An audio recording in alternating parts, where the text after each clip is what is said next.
Sup YouTube, I'm going to be doing a review of Boku no Hero Academia episode 13, season finale. This episode, pretty awesome, pretty good. Basically it was the close down of the huge fight scene that we had with the villains. At the beginning of the episode, one thing that I really liked was the villains.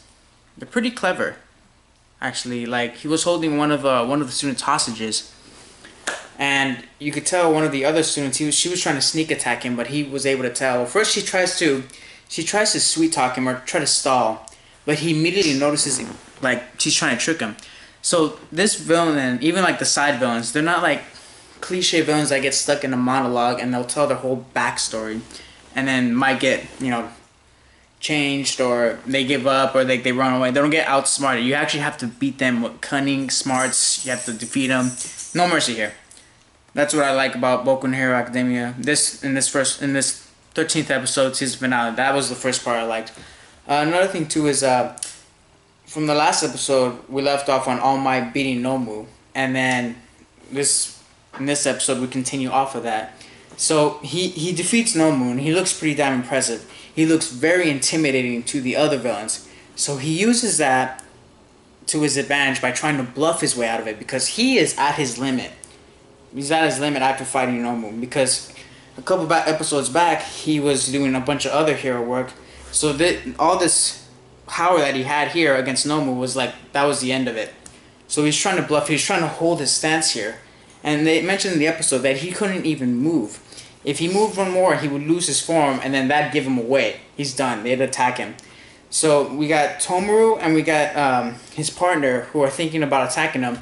And we get a little more information about this villain, Tomuru, the one with the hands all over his face. He gets really erratic and very like antsy. He starts scratching. He does this a lot. He scratches his neck a lot, and his eyes look really crazy. And he starts fidgeting. He's like wondering, why is this happening? What's going on? Did he cheat? He even thinks that All Might cheated somehow, which is crazy. So he gets all fidgety. And then they come to a conclusion that, oh, if we still have underlings that can help us fight this guy, we could still possibly kill him. That's what we can do. So in that sense, they decide to attack All Might anyway. And then All Might's bluff doesn't work, and now he's freaking out. He's telling the rest of the kids to flee. He's thinking, oh, get away, get away. I hope everyone else gets away. But Deku comes in. He comes in using his awesome quirk. He goes in fast, and he's able to buy All Might a couple seconds. Just buy him a little bit of seconds. But before that, he was almost done for too, because when he's jumping to attack, he leaps to attack the other villains, and Tomuru, he uses his hand and he uses his partner's warp quirk to almost get Deku with his hand. He was about to kill him. See, that's another thing about these villains. They're clever. They're smart. They still recognize the other students that, oh, they might do something, and he was able to in time it where he could kill Deku. But right before he does that, the rest of the heroes, they come for backup, and they I believe this one, what was his name, Sniper or something, one of the heroes, one of the new heroes, he shoots his hand. He's able to shoot at them, perfect aim too, and he's able to basically cause the villains to retreat. Tomuru was like, oh, it's game over. We're done. We got to get out of here. We've assessed the situation. There's nothing else we can do. What else? Oh, so they leave, and then All Might is freaking out that, oh, the rest of the students might see him in his weak form. So they're coming, but the rest of the other staff, they come and they help him out because they're also a fan of him and they know of his situation. He doesn't want the other little kids to see him because he is still a symbol of peace. They don't want to see him he doesn't want them to see him in his weak form. So I like that a lot. He's staying true to his character. That's how he's always been. He doesn't want them to see him in his weak form. Symbol of peace, all that stuff. Deku's the only one that knows, and he was the only one that would jump into action because the rest of the heroes thought that All Might would be okay with the villains, but Deku was the only one that knew that he was bluffing. What else? The comedy was pretty good. He got a little comedy after all this, drama. Mainly, the comedy was with the laser guy. Can't remember his name. Sorry. It's funny. They keep interrupting him. You know, everyone's asking, oh, where were you at? Where were you stationed? What villain were you fighting? And every time he tries to talk, they interrupt him. And then when he talks, oh, guess where I was? And Sue asks, oh, where were you? It's a secret or like mystery. And I'm like, oh, really?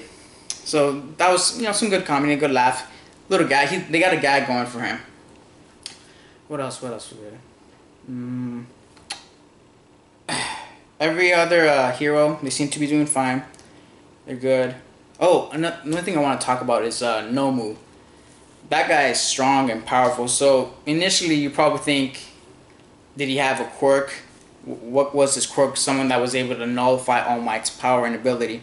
And he had regenerative, you know, capabilities. We're wondering, like, what is Nomu, you know? Where did he come from? What is he? Did he have character?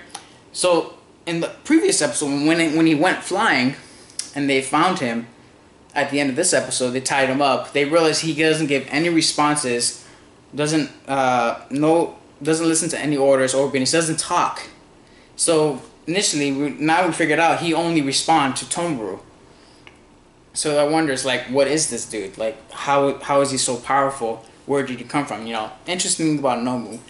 A lot of foreshadowing for that character, for that whatever Nomu is, that species, because it's very strong, very powerful. It's someone that can. It's a big threat to All Might. This is basically what I'm trying to get across here. Let's see, what else was good. All Might gets into his huge speech again with Deku and in the hospital, and with apparently the head of the police department as they come in doing the investigating. So All Might is friends with the head of the police department. They're close friends. He's his best friend. He's his best friend, one of his best friends. So he asks him his investigations, but All Might asks him, "No, how is everyone?" All Might doesn't care about like the investigation. He wants to care. He cares about it, but first things most important is everyone safe? Love that about All Might. That's the true hero right there. Of course, that's how every true hero is. Every true hero is, you know, in any shonen manga or anime. And he tells them they're safe, and then All Might reveals that, you know, the villains were very powerful, but they also might have been something really stupid, and that was that the villains gave these young heroes development and experience when it comes to fighting bad guys, a little taste of what it's going to be like in the real world, dealing with the big guys, and it's only going to make them stronger. He knows that this is a strong bunch, and so he's more assured about the future to come, the future generations, because he knows that his time is coming up soon. He slowed down his power. He shrunk it down to possibly 1 hour, or that's what he's hoping. He's hoping that his power can last for at least an hour now. Before it was 3 hours. Now he's hoping just for 1 hour. So that's great for the generations. Great development for the kids that they're experiencing this too. Even though they did pretty good. They did pretty good for the first time. You know, it's good to get these kind of experiences for the kids. What else? But on the other side, on the other hand, even though Tomuru, the main villain, the one with the hands, he went back to his headquarters. I think that's his headquarters, some kind of warehouse, and he thought he utterly failed. You know, he was all pissed. He gets radical. He gets all fidgety again. He gets angry. But then we find out he has a master. And this guy is the one who told him that All Might was weaker, and he thought that he was wrong. And I think it's two people that are talking, two masters, or there were two voices that were talking to Tomuru in like a screen. You couldn't see their faces. It was just by sound. And they were telling him, no, he wasn't healthy. He was, in fact, weak. But apparently, Tomuru didn't notice it. And then Tomuru tells his master that, oh, there was this kid who was as fast as All Might. And the guy's like, oh, like, interesting, you know? And what's interesting, though, more interesting, is that these two people, the two voices, I think they sound like two voices. They were talking to Tomuru as if they're building him up to be like an icon for villains, like what All Might is to heroes. They want him to be like a symbol for villains, because he mentions him. We can't come out in the open because we don't have a symbol for villains. I don't remember the exact words, but they're trying to build up Tomuru to be like this new new breed of villain that's gonna bring out a new generations of villains. He's gonna be the new leader. As that's how they're talking to him. So that's very interesting for the future and how that's gonna go. And it's very interesting for this next season that's gonna come out, which I'm really excited about. Hopefully we don't have to wait too long, but I also want to be patient because I want the animation to be great, you know, so they can give real good justice to the manga. And that's about it. They did show something at the very end, a very interesting character that's gonna turn a lot of heads to this anime. Good character right there. I'm not gonna say who it is, but that's about it. As far as the ratings go, I'm gonna give this episode 4.5. Very great episode. Very good episode. It felt like a transition episode towards the end of the next season. Great character development all around. What else? And that's about it. I am the Fantar. That's my review of Boku no Hero Academia.